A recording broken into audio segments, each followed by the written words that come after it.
السلام علیکم ساتھیوں، آپ سب کو ہمارے یوٹیوب چینل اردو زبان ہماری میں خوش آمدید۔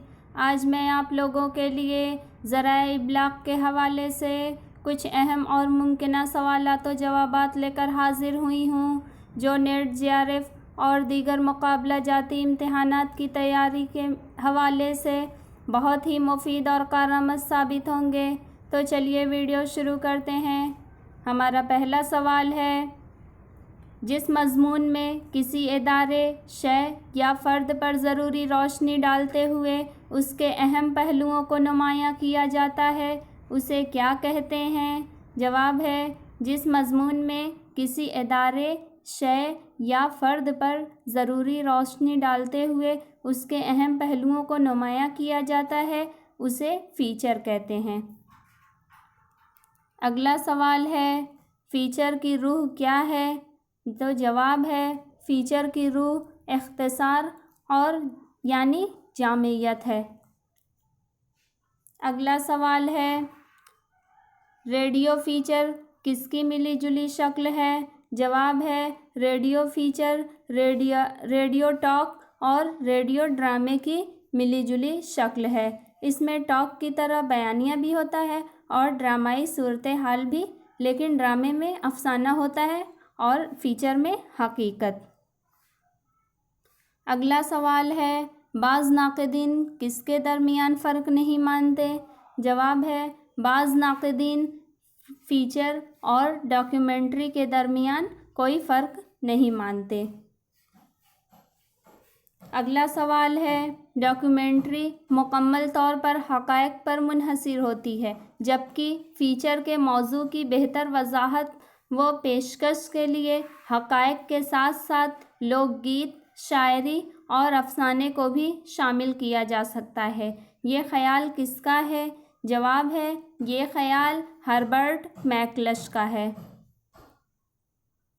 اگلا سوال ہے، فیچر کا موضوع کیسا ہوتا ہے؟ جواب ہے، فیچر کا موضوع وسیع ہوتا ہے۔ اگلا سوال ہے، فیچر کی ہیئت کیسی ہوتی ہے؟ جواب ہے، فیچر کی ہیئت آزاد ہوتی ہے۔ ہمارا اگلا سوال ہے، فیچر میں کون سا عنصر لازمی ہے؟ جواب ہے، فیچر میں تازگی کا عنصر لازمی ہے۔ اگلا سوال ہے، فیچر کا موضوع اور سرخی کیسی ہونی چاہیے؟ تو جواب ہے، فیچر کا موضوع دلچسپ اور اس کی سرخی بھی دلچسپ ہونی چاہیے، یعنی کہ کسی دلچسپ موضوع پر فیچر ہونا چاہیے۔ اگلا سوال ہے، فیچر کی زبان کیسی ہونی چاہیے؟ تو جواب ہے، فیچر کی زبان سادہ، رواں اور آسان ہونی چاہیے، جو زیادہ سے زیادہ سامعین کی سمجھ میں آ جائے۔ اگلا سوال ہے، کس کے اعداد و شمار میں غلطی نہیں ہونی چاہیے اور جملوں میں ابہام یا الجھاؤ نہیں ہونا چاہیے؟ جواب ہے، فیچر کے اعداد و شمار میں غلطی نہیں ہونی چاہیے، جملوں میں ابہام یا الجھاؤ نہیں ہونا چاہیے اور تکنیکی اصطلاحات سے پرہیز کرنا چاہیے۔ اگلا سوال ہے، فیچر کا اختتام کیسا ہونا چاہیے؟ جواب ہے، فیچر کا اختتام دلچسپ ہونا چاہیے، بلکہ یوں کہیں کہ فیچر ابتدا سے انتہا تک لطیف، دلچسپ، خوشگوار اور رواں ہو تو سامعین کی پوری توجہ حاصل کر لیتا ہے۔ اگلا سوال ہے، اداریہ کے کیا معنی ہیں؟ جواب ہے، اخبار کے ایڈیٹر کا اپنا خاص مضمون، مقالہ، اختتامیہ، ایڈیٹوریل یا آرٹیکل جو ہوتا ہے وہ اداریہ ہے۔ اگلا سوال ہے، اخبار کی وہ اہم تحریر جس میں مدیر، ناشر یا مالک کسی اہم مسئلے پر رائے دیتا ہے، اسے کیا کہتے ہیں؟ تو جواب ہے، اخبار کی وہ اہم تحریر جس میں اس کے مدیر، ناشر یا مالک کسی اہم مسئلے پر رائے دیتا ہے تو اسے اداریہ کہتے ہیں۔ اگلا سوال ہے، کس کو اخبار کی جان، اخبار کا ضمیر، واقعات پر روشنی ڈالنے والی مشعل اور ایک ایسا ہتھیار کہا جاتا ہے جس سے سلطنتوں کی قسمت کے فیصلے ہوتے ہیں اور تہذیب و تمدن کے کئی شعبوں میں انقلاب لایا جاتا ہے۔ تو جواب ہے اداریہ کو اخبار کی جان، اخبار کا ضمیر، واقعات پر روشنی ڈالنے والی مشعل اور ایسا ہتھیار کہا جاتا ہے جس سے سلطنتوں کی قسمتوں کے فیصلے ہوتے ہیں اور تہذیب و تمدن کے کئی شعبوں میں انقلاب بھی لایا جاتا ہے۔ اگلا سوال ہے اخبار کے کردار کا تعین کون کرتا ہے؟ تو جواب ہے اخبار کے کردار کا تعین اداریہ کرتا ہے۔ اگلا سوال ہے کس میں اہم خبروں کا تجزیہ، کسی مسئلے پر روشنی، کئی معاملات کی توثیق اور کئی واقعات کی تفسیر و توضیح ہو سکتی ہے؟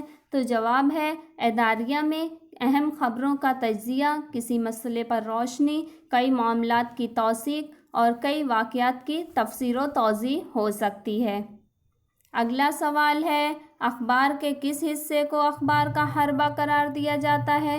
تو جواب ہے اداریہ کو اخبار کا حربہ قرار دیا جاتا ہے، یعنی جو اداریہ ہوتا ہے وہ اخبار کے پاس یہ ایک ایسا حربہ ہوتا ہے جس کے صحیح استعمال سے زندگی کے ہر شعبے کی نگرانی ہو سکتی ہے اور سماج کے صحت مند عناصر کے فروغ میں مدد کی جا سکتی ہے۔ اگلا سوال ہے اخبار کے کس حصے کو اگلا سوال ہے اداریہ کن قارئین کو پیش نظر رکھ کر لکھا جاتا ہے؟ تو جواب ہے اداریہ باشعور اور حالات حاضرہ پر گہری نظر رکھنے والے قارئین کو نظر میں رکھ کر لکھا جاتا ہے،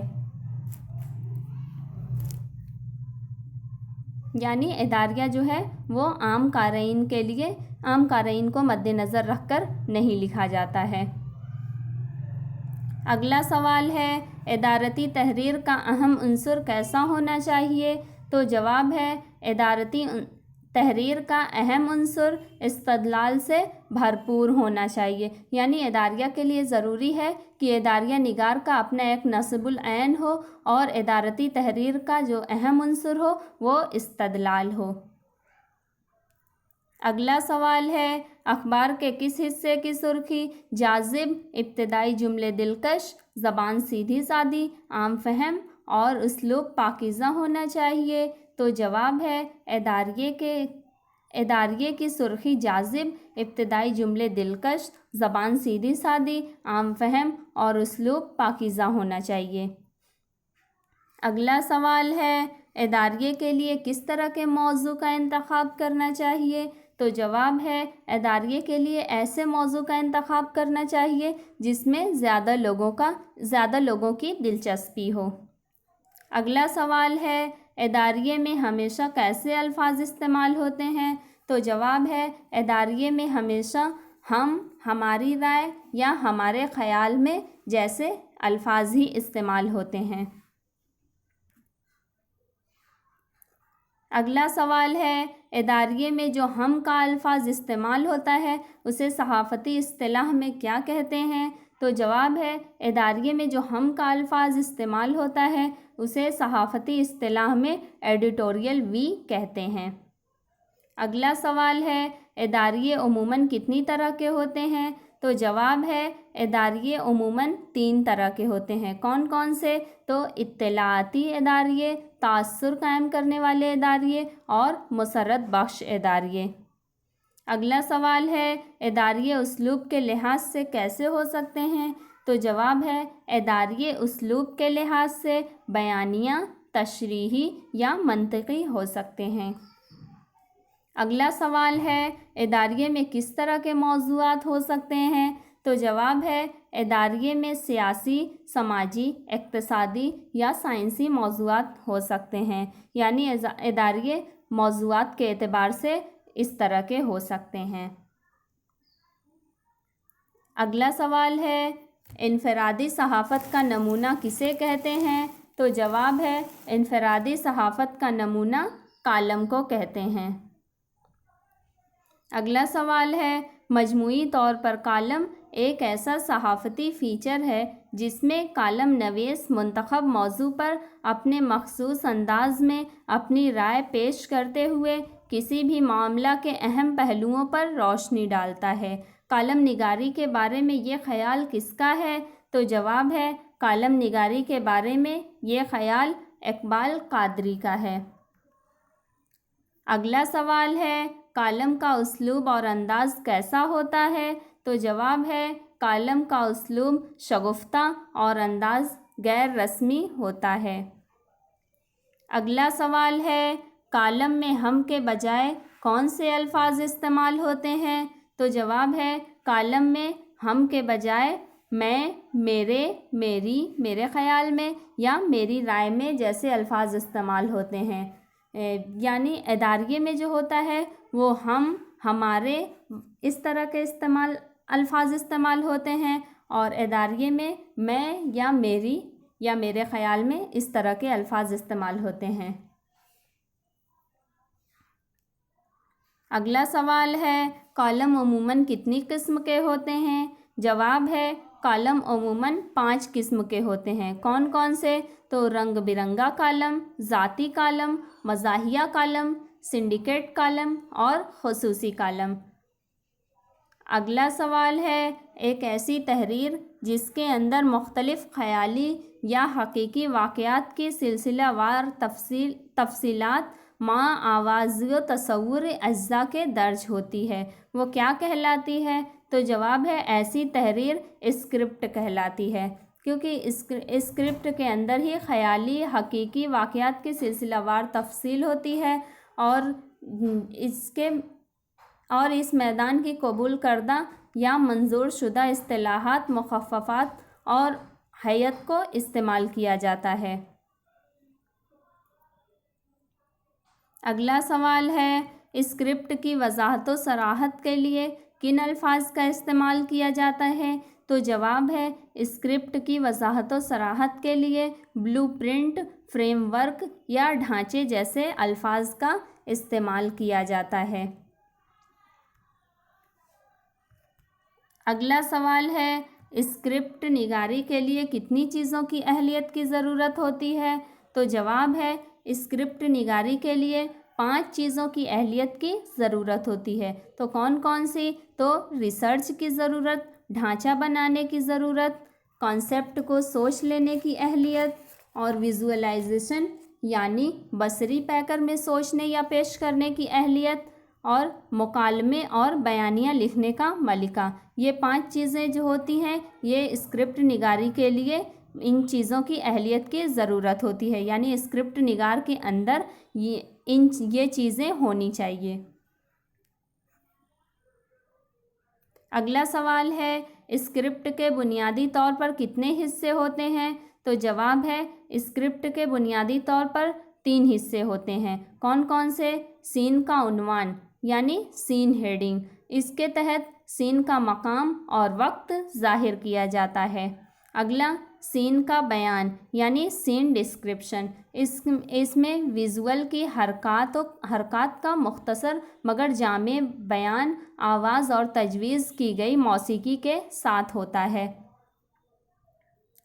اگلا ہے مکالمے اور بیانیہ یعنی ڈائلاگ اینڈ نیریشن، اس کے تحت تمام پہلو پر بولے جانے والے الفاظ آ جاتے ہیں، خواہ وہ کرداروں کے ذریعے ادا کیے جائیں یا راوی کے ذریعے۔ اگلا سوال ہے بنیادی طور پر اسکرپٹ کی کتنی حیتیں مقبول اور مروج ہیں؟ تو جواب ہے بنیادی طور پر اسکرپٹ کی 2 حیتیں مقبول اور مروج ہیں۔ کون کون سی؟